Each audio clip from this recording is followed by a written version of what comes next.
For sure.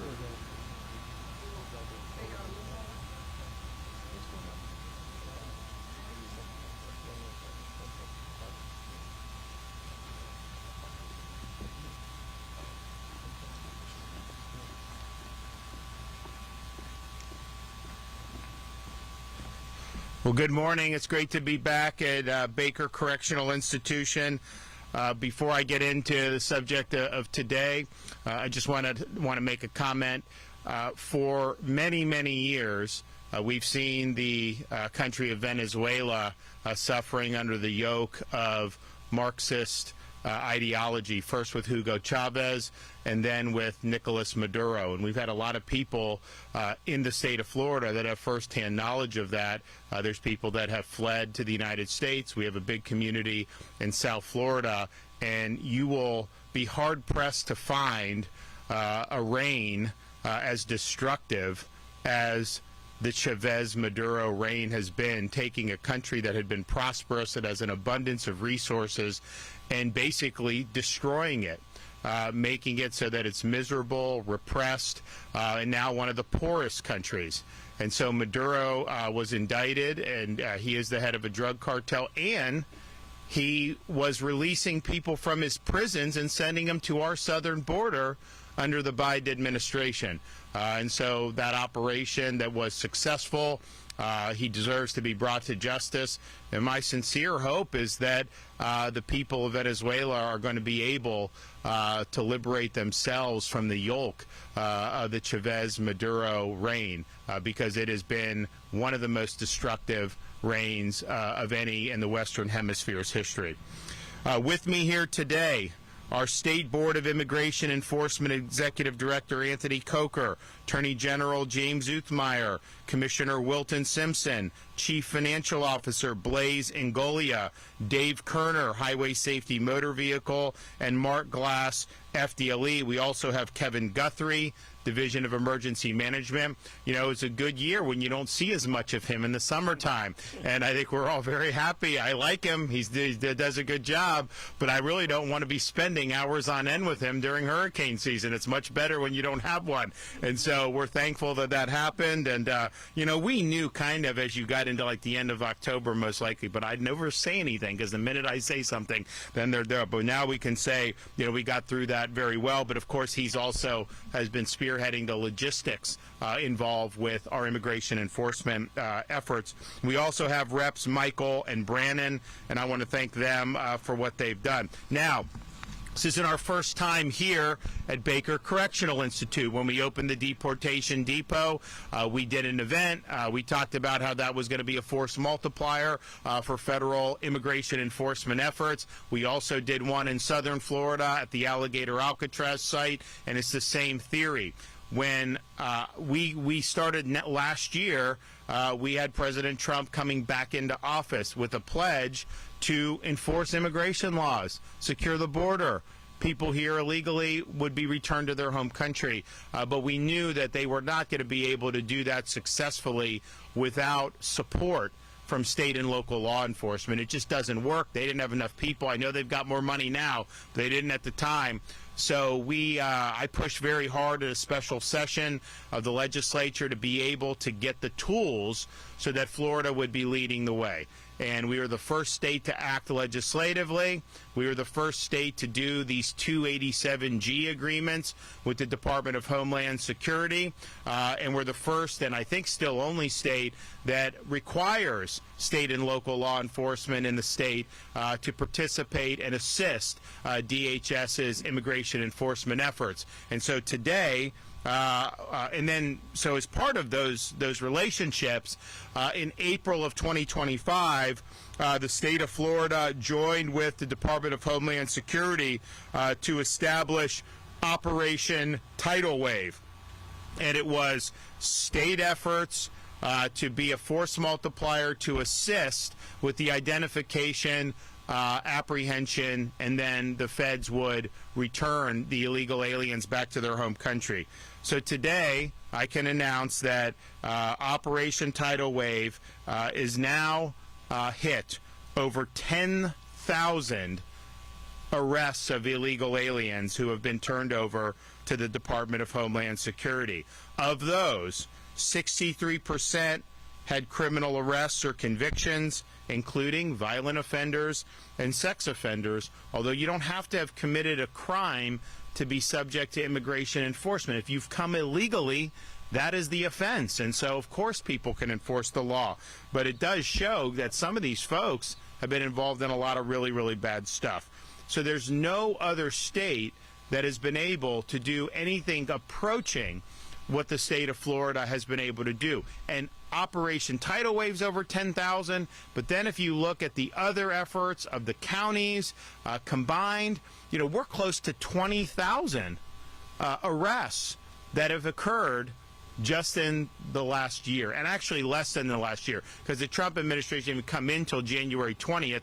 We didn't get our legislation passed until sometime in February because the initial one was not a good legislation. So we insisted on good. We got that, I think, in February, and then we had to spin up the 287G and do that. So there was a little bit of things that we had to do to get us there.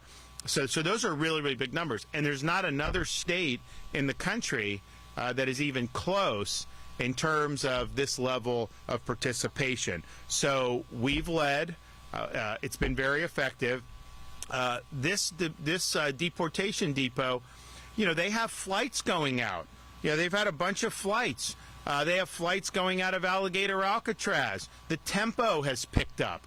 We now, at each one of those facilities, the federal government has stationed an immigration judge at both Baker and those in Alligator Alcatraz. Now, these aren't Article 3 judges. They're not real judges. They're executive branch employees whose function is to serve to adjudicate immigration claims. Now, the problem that the federal government has is a lot of these people have been told come across the border illegally, then claim asylum. So these are, you know, 90-some% are bogus asylum claims, and that attaches a certain amount of process. You know, Congress should really clean that up. I don't know why Congress would allow that to be abused the way it's been abused, but it's been abused very, very badly. So they have this. They got to navigate this. So you now have one here.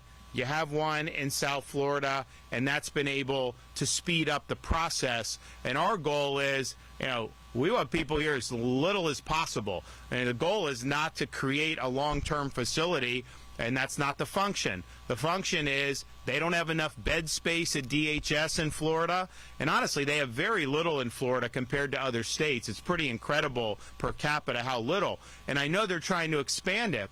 But our function is, rather than release folks on the street, that will have an ability, they can be processed, and then the law can be enforced. And we're going to continue to be supportive of that. Now, I also hope that eventually we won't need a deportation depot, right? Because, I mean, if the feds could handle this by themselves and they had enough space to do it, then fine. We'll still help. But I would love for them to have more space to be able to do it. So, but what we've done has been effective. What we've done has made a big impact. And if other states were doing even a fraction of what Florida was doing, the national efforts would be all that much more stronger. So I want to thank everybody that's been involved. Now, you know, we have our cabinet here, and they put something in the legislation to create this immigration board. You're going to hear from Anthony.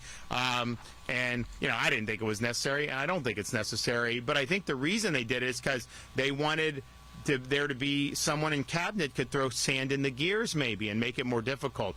And that's been, nothing has been further from the truth. Everybody on the cabinet has worked very hard to make sure that Florida was leading the way on this. And I'm proud that we've been able to do that. We've got folks that are now overseeing there. You know, we had Larry Keefe, who did a really good job. We have Kevin with Department of Emergency Management helping with the logistics. FDLE and Highway Patrol have done great work on this, both in Tidal Wave and then also in other parts of that. I mean, just think about it. You're on the highway. You have somebody that's here illegally, doesn't have a valid license, because you don't get a license in Florida if you're here illegally. You're not eligible. Doesn't have license, doesn't have insurance, and is out there driving drunk. To just put them back on the street like Biden was doing, How is that keeping the people of Florida safe? So now Highway Patrol, they're working like clockwork to be able to make sure that we have accountability there. So they've done a really good job.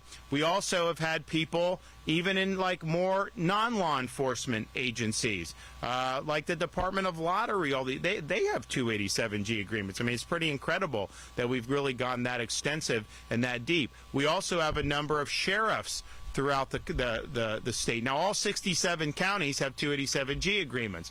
I would say the zealousness in enforcement is not uniform across 67 counties. And I know the Attorney General monitors that. And if he's able to identify where people are breaching duties, that could end up on my desk, and that could require some action or give me the ability to do some action.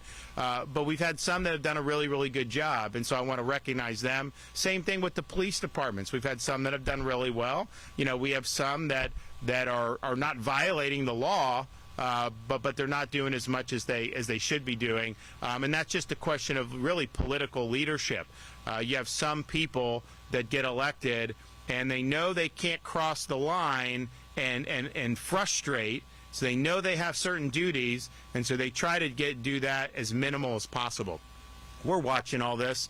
You know, we're watching politicians say they're going to tear up 287G agreements. They're not going to cooperate. Well, you know, you have the freedom to make those judgments, but we also have the responsibility to make sure that the law's enforced. So, but we have had great support from local overall for both the county and the city level, and that's why you see the numbers that you see today. So, you know, there's so many times that people do different things.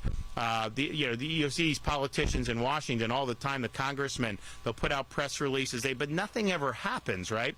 And so, you know, we fought hard on this. It was obviously a salient issue in the 2024 election because our border was wide open. And you saw a lot of problems, and, you know, Cayenne can speak from experience, having lost a son to an illegal alien crime.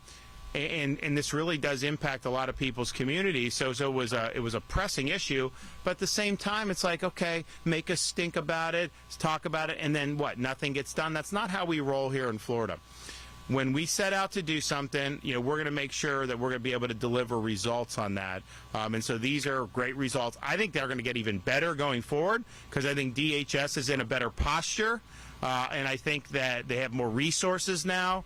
And I think it's going to be more effective. Final thing I'll say is, you know, these numbers are what they are. This does not include, if the federal government is just doing something on their own since they have primary responsibility, we're not including that in these numbers. And so they've obviously done things on their own. We're also not including self-deportations.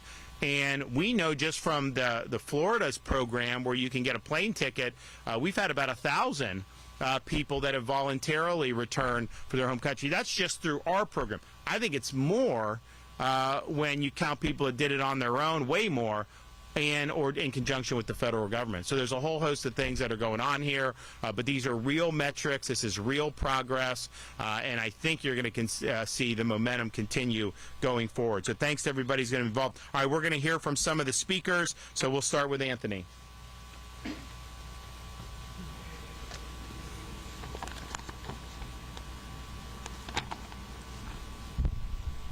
Thank you, Governor.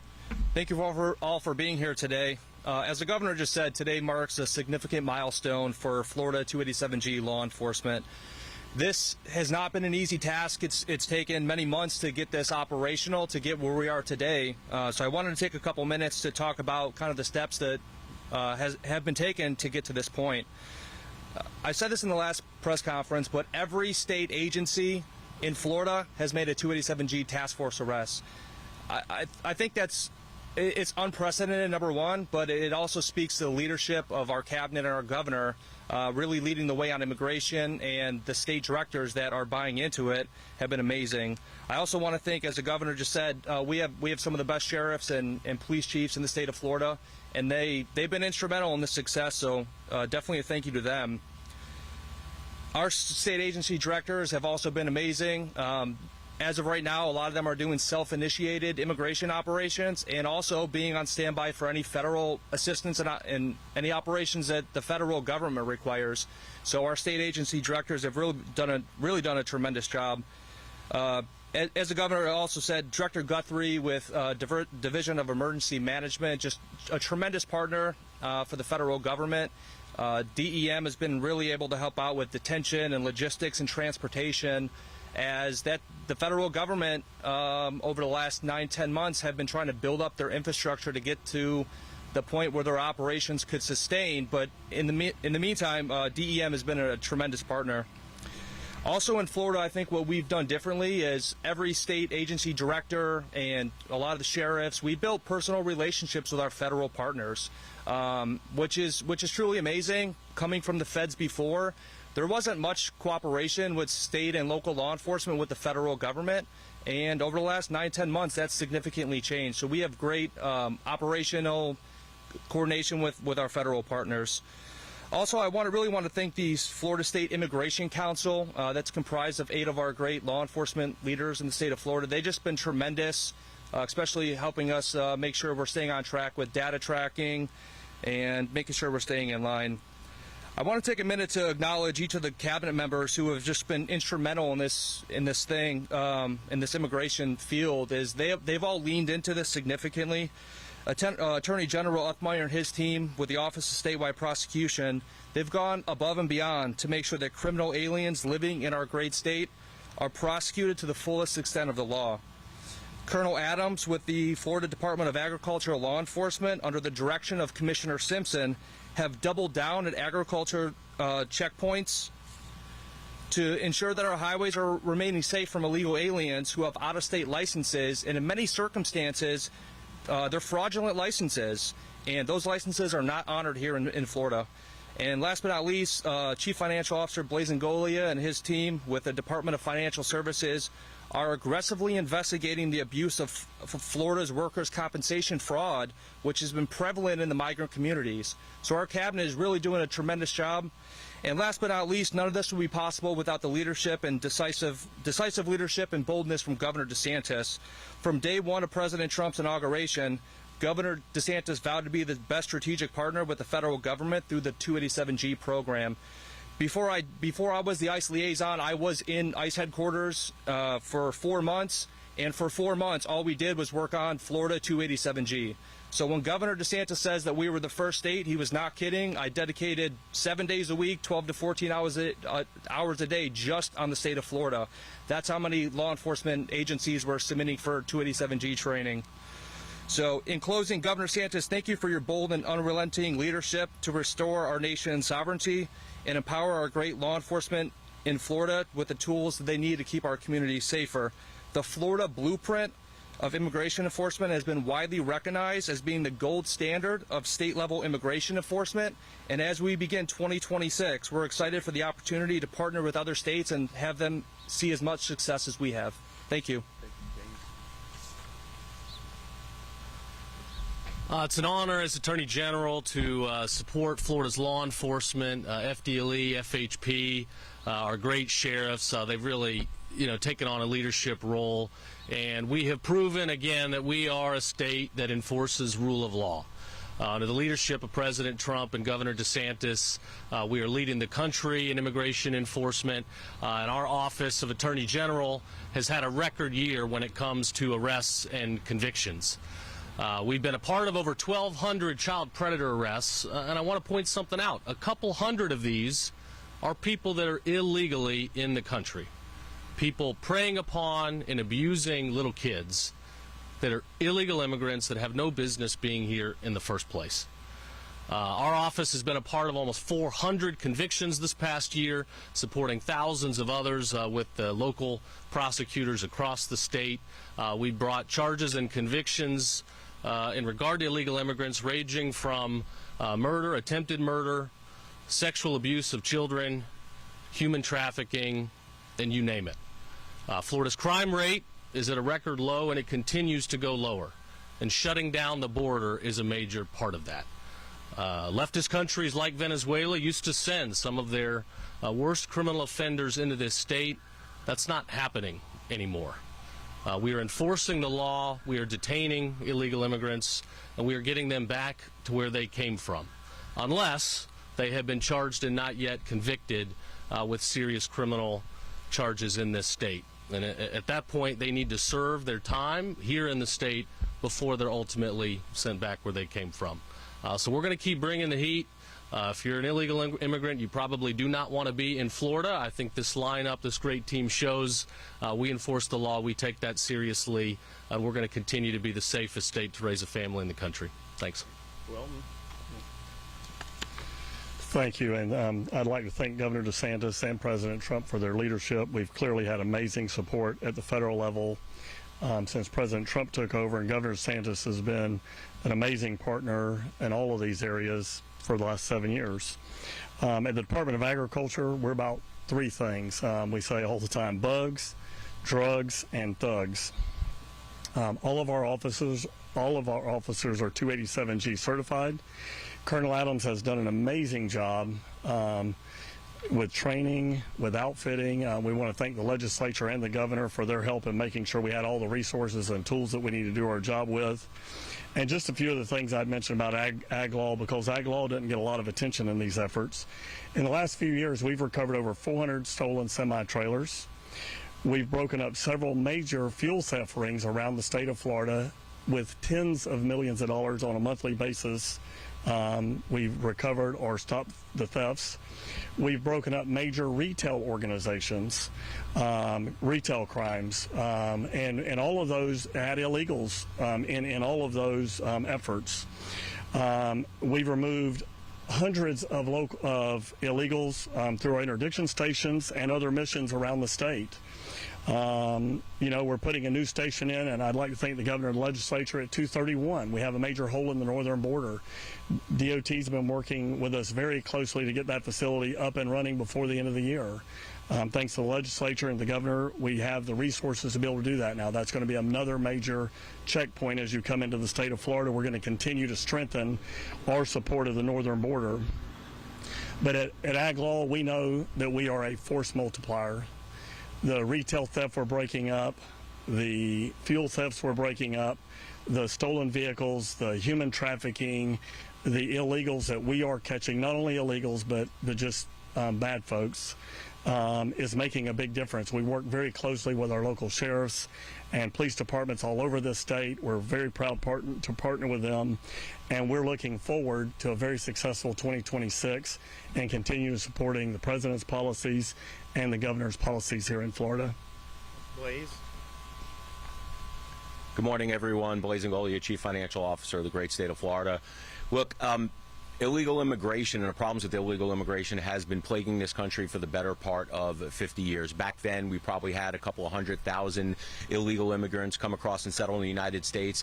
Fast forward to today, the pre-second Trump presidency, our best guess is anywhere between 18 to 21 million illegal immigrants settling in this country. Now, the previous president had a de facto open borders policy and created such a problem that was so large, people were actually starting to wonder how we were ever going to fix this. And the questions that were going on in the mainstream media were, the question was, well, what is your plan? Are you going to deport all 21 illegal immigrants that are settled here in the United States? But the media and open border apologists did not count on three things. One, President Donald Trump and the leadership of President Donald Trump to take serious and understand the enormity of the problem, and that it has to be fixed, and we should have a zero tolerance policy when it comes to illegal immigration. The second is the great state of Florida led by Ron DeSantis, because he knew that you could not solve this problem with state cooperations, because quite frankly the federal government does not have the manpower, it does not have the reach in order to reach into the communities and deport criminal illegal aliens out of our communities. The third is the people of the United States. You cannot govern without the consent of the governed, and it has been clear after election and after election that the people of the United States, and more specifically the people of the great state of Florida, will not stand for criminal illegal aliens settling into our communities. So that is why the state of Florida has led on this issue even before President Trump took office, the second part. And we put forth legislation over the years saying that that you cannot be a sanctuary, have sanctuary policies if you are in the state of Florida. Any government cannot do that. I helped co-author Senate Bill 1718, which created deterrence. But deterrence is the big thing that we're talking about. President Trump is a deterrent. Ron DeSantis is a deterrent. The State Immigration Enforcement Board is a deterrent. Illegal immigrants, especially those who are coming to Florida to commit crimes, need to think twice about coming into this country and into the state, because we take this stuff seriously. All hands on deck, every agency. Look, I head the Department of Financial Services. You normally don't think that this is something that we are involved in, but we have specifically made dozens and dozens of arrests of illegal immigrants that we found committing insurance fraud and workers' comp fraud. This is a serious issue that continues to need serious attention. And just by the fact here that we are here today talking about the enormity of our problem solving and the amount of people, illegal immigrants, that we are expelling from this state and this country goes to show you that once again Florida is leading. Look, and it's not just the deportations that are happening in conjunction with DHS and ICE. It's also the people that are starting to realize that, look, the state of Florida and the United States in itself is getting serious about this. We need to self-deport. Our best guess is upwards to 1.9 million illegal immigrants have self-deported. Some of them have taken advantage of state programs. Some of them have taken advantage of federal programs. But they all have one thing in common. They are afraid of being ensnarled and within the legal process here in the state of Florida, because they know if they get caught in the state of Florida, they will return home. I appreciate the governor's leadership. I appreciate President Trump's leadership on the issue, and I appreciate law enforcement and our sheriffs who are boots on the ground every day keeping our community safe, because they know where the illegal immigrants are committing these crimes, and they're the first ones to step up and say that we will partner with the state and the federal government under the 287G program, and we will tackle the enormity of this problem. Thank you guys for being here today. Dave?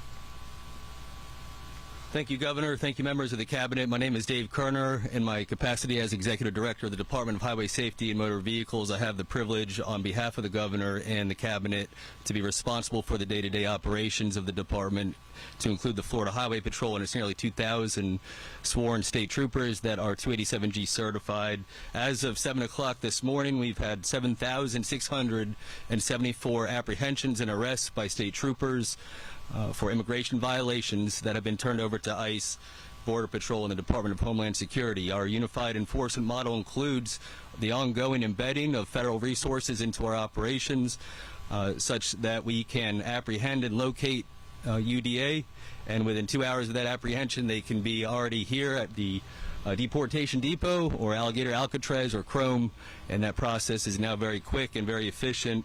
The governor talked about that, yes, some of the people that we encounter and apprehend are just here illegally. They haven't committed another crime beyond that, but there's also a very strong narrative out there that everybody that we apprehend are just here on a visa overstay or crossed the border illegally and did not self-deport. And I want to read from just some of the quick notes that I discovered in our updated emails that we get as leadership at the Florida Highway Patrol. Here's one from Pompano Beach. While assigned to FHP Immigration Enforcement Operation, trooper apprehended a UDA with a significant criminal history dating back 32 years. The Bahamian was arrested for robbery with a firearm, aggravated assault with a firearm, resisting arrest with violence, escape and robbery with a weapon, dealing in stolen property. In Miami-Dade County just last week, during an immigration enforcement, state troopers apprehended a 52-year-old Cuban national with significant criminal history dating back 45 years in this country, including homicide in the second degree, kidnapping, robbery with a firearm and a deadly weapon, armed invasion. In Tallahassee, a traffic stop was conducted on I-10 westbound. At the 218-mile marker, state troopers initiated a pursuit. As the occupants resisted, the pursuit continued westbound, reaching speeds of 130 miles an hour. As they approached traffic, the suspect exited the interstate, struck a mailbox, and was apprehended. An infant was found in the back of the vehicle and taken into the care of the state of Florida. In Palm Beach County, members of Troop L, assigned to immigration enforcement, apprehended a suspect wanted out of Brazil for sexual battery of a minor. And finally, in Orlando, troopers responded to an incident of indecent exposure at a local Wawa gas station. At the conclusion of the investigation, was determined that the suspect was a legal permanent resident from Mexico and had active warrants out of Orange County. He was placed under arrest, and FHP worked with Border Patrol to start the process to revoke his lawful permanent residence, and we will continue to take those proactive efforts. We have hit nearly 20,000 arrests in the state of Florida alone. The governor and the cabinet, I mean, I just followed some of the finest elected leaders in the state of Florida. There's not much that I can add to that, except that beyond the significance of 20,000 arrests in just under a year, really 6 months if you look at the uptake in terms of becoming efficient and effective at this effort. What's the point beyond the 20,000? And it's very clear and it's very simple. During the last presidential administration, there was what I consider to be the most extreme abuse of executive authority, where people detrimentally relied on the representations of a president that abused his authority and opened the borders. How do we combat that? How do we fix it? How do we heal this country and maintain our sovereign status as the United States of America?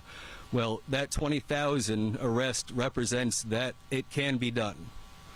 The state of Florida, under the governor and this cabinet, has done that. We have shown that the model works.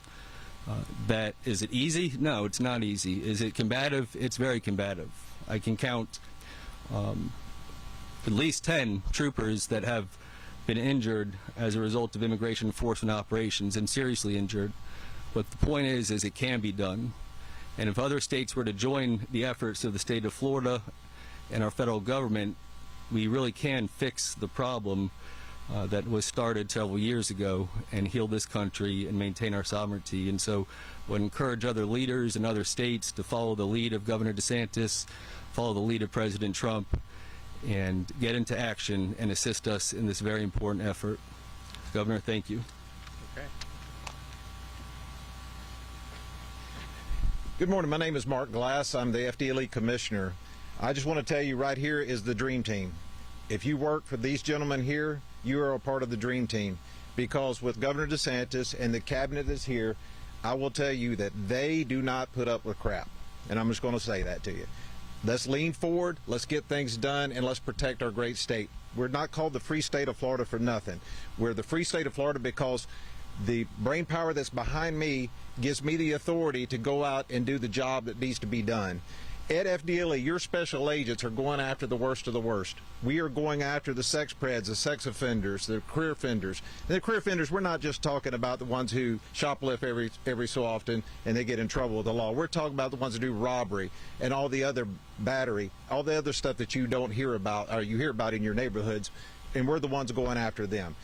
With that, with illegal immigration, we're checking the database for career offenders and sex offender and sex predators and child molesters, and we're going after those. They've already had their due process. They've already gone through the court system. They've already done everything. We've already got over 230 of these individuals out of our country. They're not in your neighborhoods conducting havoc with your children and people in your community. We did that through the Office of Statewide Prosecution with Attorney General Uthmeier. His team has been phenomenal when it comes to that. In addition, we're out there right now with the federal government doing unaccompanied minors, unaccompanied children. You've heard the President Trump talk about all the children that were missing. He wasn't kidding. They were missing. Our federal government in the last administration allowed children to come all through this state, and I will tell you, over here at Jacksonville, we tracked and we followed trucks and we followed planes flying in of all these kids coming in and out. And the non-governmental organization, we were trying to ask where are they going so we can make sure that these kids get the stuff they need and the schools are ready and the communities they're going to, and we were told it's none of our business. Now, you do that over 4 years, you do get those high numbers he's talking about. The president was not exaggerating on that one. As of now, we started that operation working with ICE, and we already found 144. One is about human labor trafficking, which DCF has with them now trying to get the services they need. Our partners with DCF is amazing. The secretary there and the things that they do is God's work. I'm just going to tell you that right now. But what we can't do is let our children continue to be victimized, and to include children that are here unaccompanied.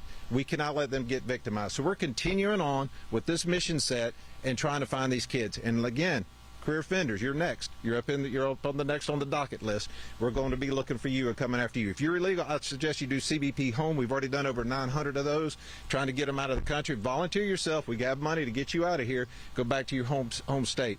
We're not going to put up with this anymore.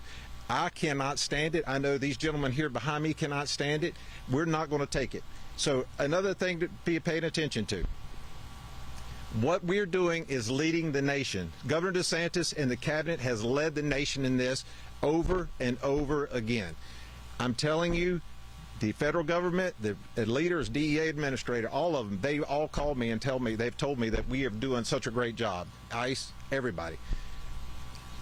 Anthony, coming on board, coming from the ICE, he understands the dilemma and the issues that we're dealing with. 287G was a happening program back in the day. FDLE has always been a part of that. And then several presidents ago, President Obama started killing the program. Therefore, we were not getting the intelligence we needed to help be a force multiplier for immigration enforcement. I'm also your chief domestic security officer. Those who came across that border are not just here people looking for work. There are people coming from host nations looking to do bad acts. And we had to stay on top of that the whole time.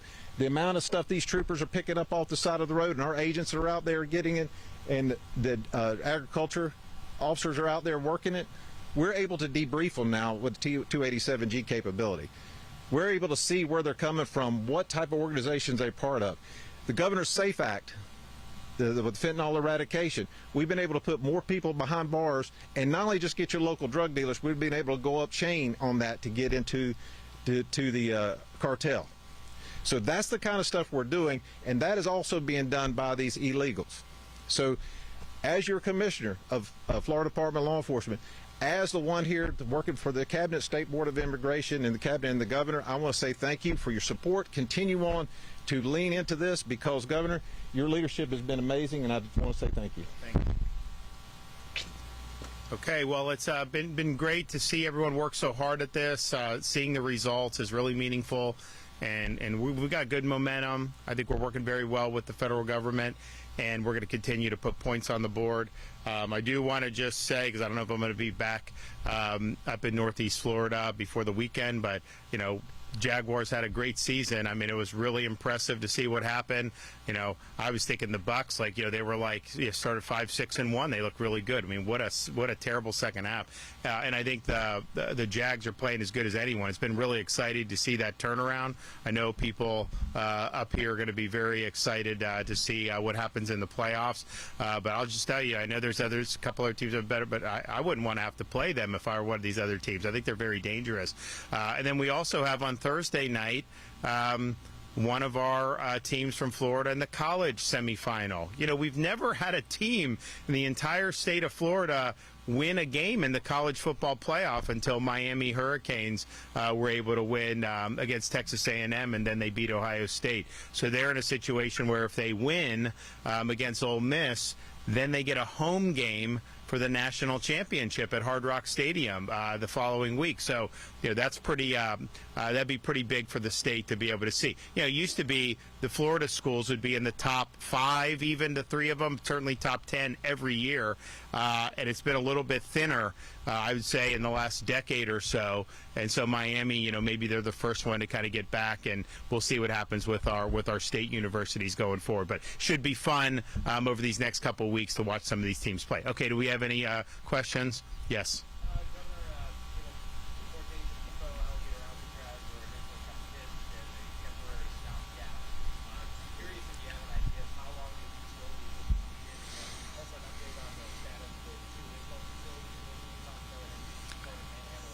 Yeah, so look, we DHS didn't have capacity. We've stepped in. It's obviously been a force multiplier. They've been able to do a lot more as a result of what we've done. But, you know, if they expand their own capacity, then that's going to be the first place they're going to turn to, right? Because like these are support. We don't choose who comes in. It's DHS chooses who gets sent to these places. So if they have their own places to do it, great. Like, you know, we're not trying to get like headlines in this. Like, it's fine. If they have what they need, then we won't have to do. But it's clearly temporary. How temporary will depend on the pace that they have in terms of doing the expansion. But obviously, we would anticipate, you know, at some point they're going to up their own capacity. I know. I talked to Tom Homan. He wants to do that for sure. But you know, they're very thankful that we're doing what we're doing now. Okay, so I think we're going to end up doing, I think we're going to call it a panhandle pokey in Northwest Florida. So that's being done. We can go live on that probably relatively soon, right, Kevin? Yeah. So it's basically, you know, we do this, DHS approves it, and then they obviously reimburse it. This has been waiting, I guess, at the DHS leadership level for approval. So if they approve, we'll open. If they don't, then obviously, you know, we'll stand by, and that's fine. I think it should be approved because I don't think that they're where they need to be on deep detention space. But you know, we're happy to go either way. So that is ready. We also have another option potentially in southern Florida that would kind of be the same thing. DHS have to approve. But, you know, we want to use some of the, you know, the good thing about this facility is that this required very little to get it ready, right? You know, Alligator Alcatraz, you had the airstrip, which is, you know, saved a lot of time to be able to fly right out. But, you know, you had to build temporary stuff there, which was fine. But when you start talking about a brick and mortar facility, if you have to go in and put a lot of work because it's been mothballed, that could be expensive. And we're not really looking to do that, right? I mean, you know, we're looking to help. We're getting reimbursed on this. I know there's a lot of people when I first said we're doing, how are you going to get? I was like, we're going to get reimbursed, and now they acknowledge that. And it also saves money for Florida because you less money on health care for people showing up to the emergency room, less money in schools for people who aren't authorized to be here, but the Supreme Court says they have to be able to go, less money on law enforcement in terms of the costs that they have to put out to police stuff. So there's definitely savings for the state of Florida on that. What's that? We've got a number of options, so we're working through some of those. It's you know, there's just different currents that you got to navigate, and we want to make sure we got something that makes sense. And even financially, even though we're getting reimbursed, you know, I still feel like we don't want to do something that is not going to make financial sense even to get a reimbursement for. And so if there's a facility that they say, yeah, you could have 1,500 beds here, but you got to put in $25 million or $50 million to get it ready. You know, I don't know that that's something, even if we got reimbursed, I'm not sure that that's something we would necessarily want to do. We like this because it was easy. We like the Alligator because it's temporary stuff. That is not definitely a permanent facility. This is a permanent facility, even though it's not going to be permanent for this mission, but this is something that can be used for other things. So that's some of the things that we have to navigate.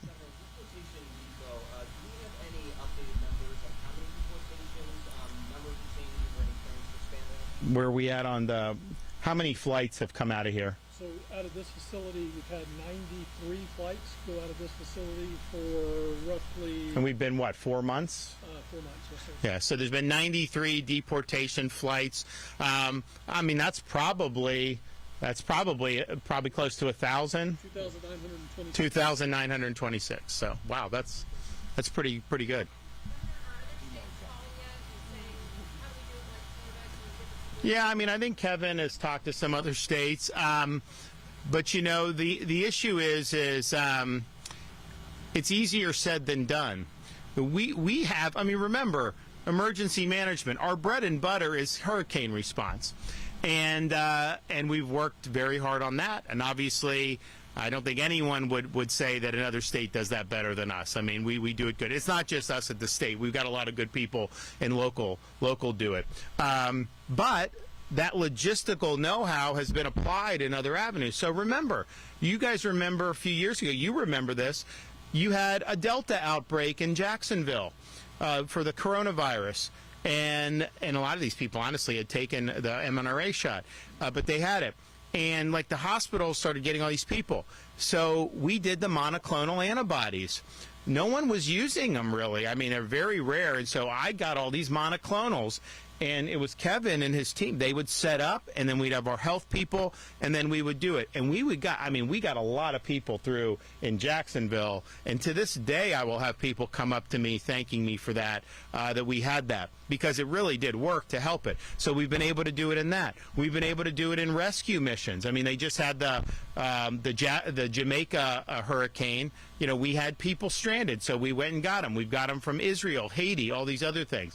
So that's kind of another wrinkle that we've added into that. So now we're now doing it in the processing and detention space to be able to assist DHS, and they're doing it really well. But, you know, the reality is not every state has that kind of capacity and know-how to be able to logistically make this stuff happen the way the state of Florida does. And, you know, it's Kevin, obviously, leading those logistical efforts, but then all of our agencies, just having dealt with emergencies and hurricanes and all this stuff, you know, they know how to get things done and do it. So I'm not going to name states, because then they say, oh, why did you talk to Florida and you didn't do it? I don't want to put anyone in hot water. But, yes, people have asked what you're doing.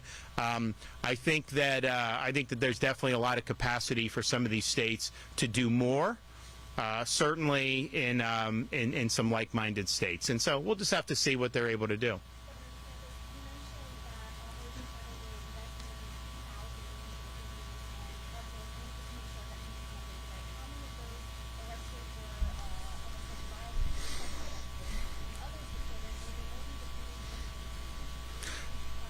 So the only for sure basis to do an immigration arrest is if the person does not have a right to be here, right? I mean, that's the threshold question. You know, if you have a criminal record but you're a U.S. citizen, you're not a part of immigration, right? So that's the threshold. And again, you don't have to have been convicted of a crime to be subject to immigration enforcement. To say that would be the case would be absurd. You're giving people a license to come in the country illegally until you commit a serious crime? No, we want to prevent the serious crimes from happening. But 63% of the tidal wave arrests already had either criminal arrest or convictions, and it's various crimes.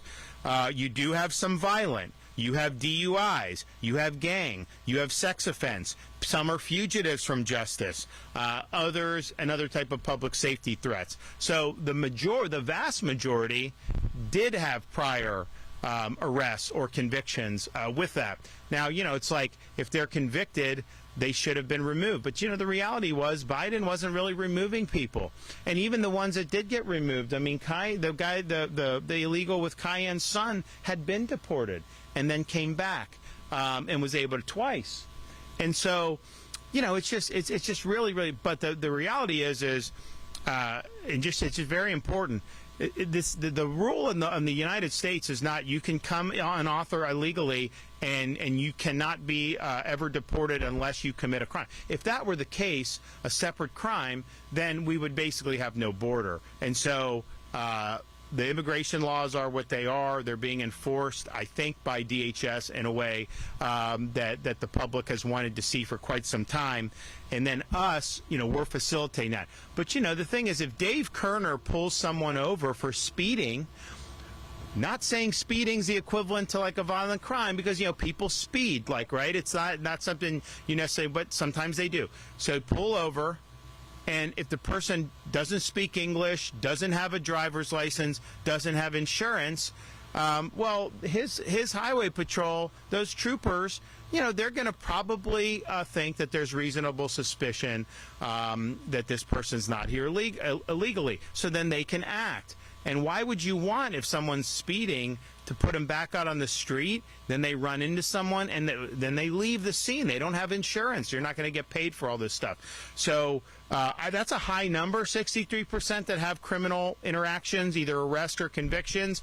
But I don't think it's targeted just for that. I think our view is you know, you have a right to be here or not. You know, if I just showed up in France and is demanding all this stuff, they would laugh, right? You wouldn't be able to just go illegally and do it in almost any other country except the United States in recent years. And so I think the times they are a-changin', as someone once sang.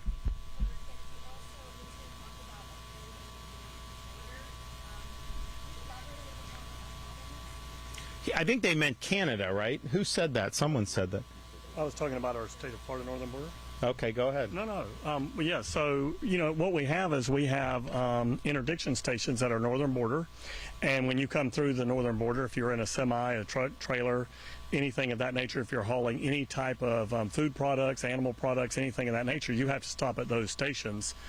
We're building a station at 231 today, which comes in, I believe, through Alabama into the state of Florida. There's no interdiction station there, so it's very difficult for us to police that in the way that we would like to.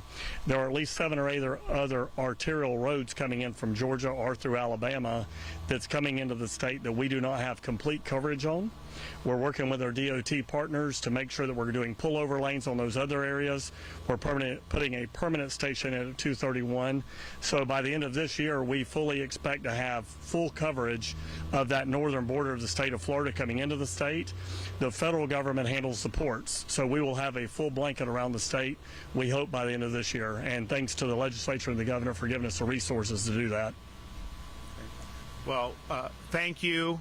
This is important. It shows that us fighting for that. Blaise was in the legislature fighting for the legislation that's really let this come to fruition, and I think it's been very, very effective. So we're glad on that. We are also coming up. We're going to start the next legislative session for the state of Florida in a little bit more than a week's time, and you're going to hear me discuss a lot of the things that you've been hearing from me over recent weeks and months, including, of course, relief for homeowners with property taxes. You're also going to hear some announcements very soon on some good news on property insurance. So stay tuned for that. And I know Blaise has been working very hard to hold some of these folks accountable as well. So you're going to see that. But I think it's just, if you look, Florida, we've done better economically than just about any other state. Certainly for GDP growth, our economy's expanded more than any other state. Maybe Idaho's more, but we're right there. We've obviously had a lot of migration of income positive people who don't take any services but contribute to the economy, which makes our ability to do the property tax all the more better, because there's a lot of money flowing in this state. We got to give people relief. So we're going to work through that, and then some of the other issues that I know are important from law enforcement perspective. We want to make sure our corrections officers are taken care of, our highway patrol. We want to keep our momentum going on law enforcement. We want to make sure we're protecting parents and kids, especially from the AI. Some of the stuff that's happening is not good for young people, not good for families. And obviously we don't want this to be supplanting human decision making in different avenues of life here in Florida. So there's a whole host of issues with that, but we're going to be doing, but we'll have some good announcements this week leading up to that, and I think people will be really excited about some of the stuff that's on the agenda. So God bless everyone, and go Jags. We want to see them do well. I'm excited for everybody. Take care.